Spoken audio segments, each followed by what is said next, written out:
આપણે નહીં જાગીએ, પેપરમાં જોઈને બળાપો કાઢશો, ટીવીના સમાચાર જોઈને બળાપો કાઢીને એમ કહેશો કે ઓહો આ દેશનું કાંઈ નહીં થાય, પણ આપણે ખાટલે અને સોફે બેઠા બેઠા જ્યાં ચર્ચા કરી છે ત્યાંથી આગળ આપણે વધતા નથી. એટલે હકીકતમાં કાંઈ ન થઈ શકે.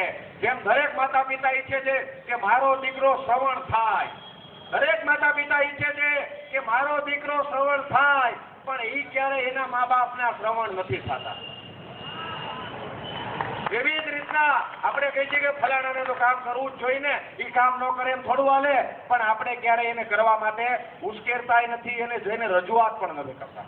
આપણા દેશની અંદર ખરેખર બે જ વ્યવસ્થા હોય. કઈ વ્યવસ્થા હોય તો કે છે કે આ તંત્ર જે હાલે છે, સરકાર જે હાલે છે એ બરોબર છે, આપણને કઈ વાંધો નથી, એને બદલવું નથી. એક આ પ્રકારની વિચારધારા હોય. અને બીજી વિચારધારા હોય નહીં આ સરકાર નથી બરોબર, આ તંત્ર નથી બરોબર, આને બદલી નાખવું જોઈએ અને આને બદલવા માટે આપણે હાલતું થવું જોઈએ. આ બે જ વિચારધારા હોય. પણ આપણા અંદર વધારેમાં વધારે ત્રીજી વિચારધારા છે. શું ત્રીજી વિચારધારા છે? તો ત્રીજી વિચારધારા છે આ તંત્ર છે, આ સરકાર છે, આ વ્યવસ્થા છે એ બરોબર નથી, પણ મારે બદલવાય જવું નથી.